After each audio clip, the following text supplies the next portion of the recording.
Coach, just sum up your thoughts on the day. Thought it was pretty good. Thought initially we came out sluggish, then we picked it up really well. Really good contact and tempo, and I thought it was good. I thought we had good work today. Usually the first day you put shoulder pads on, it's significantly less than this, but a lot of it I think our enthusiasm I've been happy with. Yeah, I talked a little bit to Andre Lintz about how going through similar plays every day adds a little bit of mental toughness, so to speak, especially out here in this heat. Would you agree with him? Well, you got to develop your skills. I mean, the thing, if you're bouncing all over the place, you're really not developing anything. You're just, you're constantly doing scheme this, scheme that. Now, this was the third day, so there are a few guys that got mentally overloaded, which is understandable, but we're trying to duplicate them over and over. So, it's like by the time you get to team, we'd like the guy to have run his assignment a number of times over and over, So it's second nature almost. Right, so that he's as prepared as he can be, but this is really the first layer of it. But that's the thing that's impressed me, is because it appears we had good work this summer, because we came in here pretty prepared. Would you call it more of like a reinstalling type? Yeah, and it's always that way. I mean, after we've had everybody for a long time, we're going to do the same thing, because you keep developing your skills and you keep improving. Do you have any kind of philosophy when it comes to the number of JC guys you want to take in each class? Is there a certain thing you want to go over? Yeah, I shoot for 5 or less. 5 or less. Now, with that said, if a guy's a transfer or he is at a JC and say has 3 years, then it's perhaps different than a high school kid, but it's not really a JC, because you got a year to work the guy, and he's going to have 2 years to play. So I count that. If he qualified out of high school, that's different too, because then you're not battling through some of the grade issues.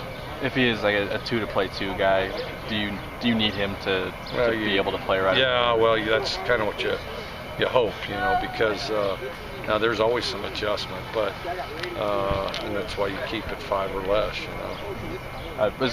Ray Ford was out here a little bit today. Do you expect him to suit up tomorrow, or? It's just all the paperwork and physical stuff. They do physicals and tests, and then they figure out what they all say. So that's all that is. So. Is Alex Jackson here yet? Don't know. Didn't see him. If they're here, I coach him. So, but he's had some family deal and dealing with that. So. Coach, a lot of the players underwent strength and conditioning over the summer. Physically, who do you think has really made the biggest change in spring ball? Oh, that's tough. Just in general, our linemen, our offensive linemen and defensive linemen, they got bigger arms and smaller bellies, and so I think that's been good, and they're stronger. You guys definitely implementing that no-huddle offense. What do you think the defense really needs to do to be able to adjust to that speed? Just keep working it. Just keep doing it over and over, and then we've just barely started that. This only, it's either our second or third day into that. So, we just need to keep working it.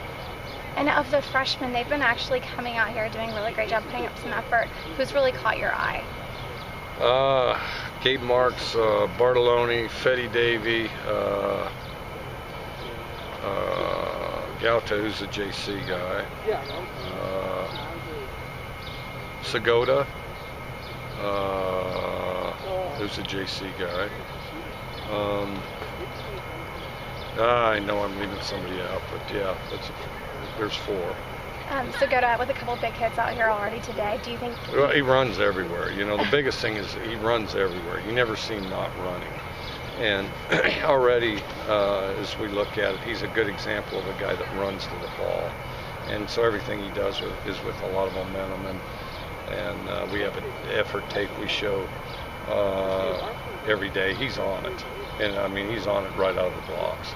It also seems that everyone on the team has been very vocal, very encouraging of one another. Would you even be able to, name that vocal leader?